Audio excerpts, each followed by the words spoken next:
sebelum munculnya agama Islam. Kata Allah itu sudah dipakai oleh komunitas Kristen. Nah, mau cari buktinya?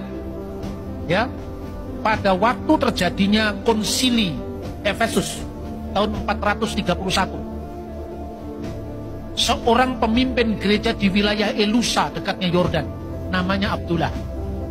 Abdullah itu artinya apa? Hamba Allah. Itu nama uskup Kristen waktu itu, abad ke-5 tahun 431. Kedua, ditemukan prasasti-prasasti Arab sebelum zaman Islam. Sebagian itu prasasti Kristen. Kalau kita membaca sejarah umat Islam, Nabi Muhammad itu dilahirkan, kalau disesuaikan dengan tahun Masehi, kira-kira tahun 571, wafat tahun 632, ya kan? Anda membaca prasasti Arab itu tahun 512 itu ditemukan prasasti yang namanya prasasti Jabat, ditulis dalam bahasa Arab dan juga bahasa Aram dan Yunani. Lalu tertulis di situ adalah kata-kata Bismillah, demi nama Al-Ilah, Manaf Wahani Barmar Al-Qais. Ya, itu prasasti Jabat. Lalu prasasti Umul Jimal kedua temukan di Yordan, itu pertengahan abad ke-6, di mana ada kata Allahu Ghafara li Ulai, Allah mengasihi keluarga Ulai, katib Ubaidah, penulis dari Ubaidah, sekretaris dari Ubaidah. Itu sudah tertulis sebelum zaman Islam. Kedua, secara bahasa Arab itu serumpun dengan bahasa Ibrani dan bahasa Aramaik. Sebagai bahasa serumpun, Elohim, Eloah, kemudian menjadi ilah, al-ilah, Allah. Itu gejala bahasa. Kenapa harus dipersoalkan hanya gara-gara istilah itu muncul pada agama Islam? Kita tidak tergantung dengan Islam. Karena bahasa ya bahasa, bukan agama. Sama dengan kalau kita di Indonesia ngomong haleluya. Kan semuanya Kristen, karena di sini minoritas Yahudi. Kalau Anda beri ke Israel haleluya, itu ya Yahudi ya Kristen. Ya toh? Kalau kita ngomong ke Timur Tengah, alhamdulillah, itu tergantung yang ngomong siapa. Kalau alhamdulillah itu muncul dari kubah bersalib, itu Kristen. Doa di gereja Ortodoks Syria itu, ya doa sebelum perjamuan suci. Alhamdulillahi ala khairatihi, alhamdulillahi ala barokatihi, alhamdulillahi ala afdalihi.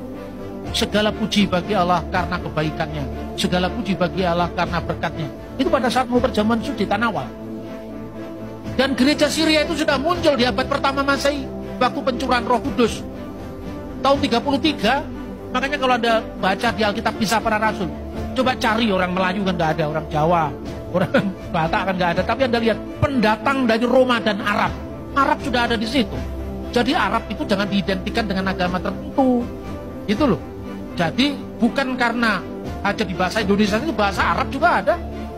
Kalau Anda pergi ke Mesir, ya, misalnya membaca Alkitab, fil badil kanal kalimat wal kalimatu kana indallah wa kana kalimatullah hada kana fil badi indallah kullu say'in bihi kana wa bi ghairihi lam yakun say'un mimma kan almasdulillahi ta iman. Ini Yohanes 1:1-3.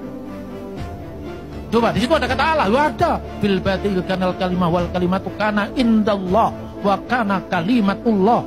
Ini kalau baca Injil di gereja Koptik, di gereja Syria, itu terakhirnya kan almasdulillahi daiman. Segala kemuliaan bagi Allah senantiasa. Loh, ini saya ngomong begini bukan karangan saya. Anda cari YouTube aja ketemu tulisan Reciting the Bible in Arabic, Orthodox Church, muncul di situ. Bukan karangan saya. Kok mirip Pak? Budayanya sama kok. Soal budaya misalnya, kalau di Indonesia orang ngaji itu kan orang Islam. Coba Anda pergi ke Israel, Shema Israel Adonai Elohenu Adonai Echad. Ulangan pasal 6 ayat 4. Kemudian orang Kristen membawa kitab yang sama itu, budayanya dibawa ke Mesir, ke Syria, ke Yunani. Nah, kemudian ada istilah Yunani Kyrie eleison. Kyrie eleison itu Tuhan kasihanilah. Kyrie eleison, Kyrie eleison, ya Roburkam. Ya Roburkamnya bahasa Arab.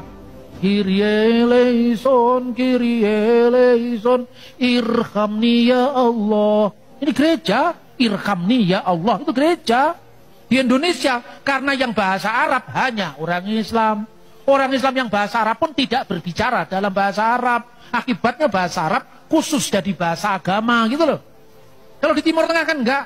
Anda ketemu di airport, ketemu di mana, di gereja. Yang ngomong, bagaimana kabarmu? Kifalak? Alhamdulillah, kulu tamam. Ya gitu orang Arab. Ya, kapan kita ketemu ya? Insya Allah bukra katanya. Insya Allah besok. Jam berapa? Gitu. Di Israel sekarang Quran itu kan diterjemahkan dalam bahasa Ibrani. Karena ada komunitas Muslim di Israel. Jadi kata Allah itu tidak bisa identik dengan agama tertentu. Ya kata-kata misalnya dalam prasasti Umul Jimal itu Allahu ghafarali ulai katib ubaidah. Allah mengasihi keluarga Ulai. Lalu ada tanda salibnya di prasasti Jabat. Bismillah Manaf Wahani Mar Al-Qois. Manaf dan Hani, anaknya Mar Al-Qois. Perhatikan, anak di sini masih gunakan kata-kata bar, bukan bin. Artinya bahasa Arab yang dipakai di prasasti ini masih terpengaruh bahasa Aramaik. Nama-namanya masih nama-nama Yunani. Sekalipun ada nama Arab, Manaf, Hani, nama Arab. Tapi Mar Al-Qois nama Arab. Tapi Sergius nama Yunani. Jadi semua itu jangan hanya melihat sejarah Indonesia. Dari Alkitab Indonesia pergi ke Libanon sana. Pergi ke Yordan, pergi ke Syria. Di sana kan Kristennya juga berbahasa Arab dan tidak pernah ada orang Arab Islam melarang orang Kristen karena mereka tahu mereka sejarahnya setelah Kristen.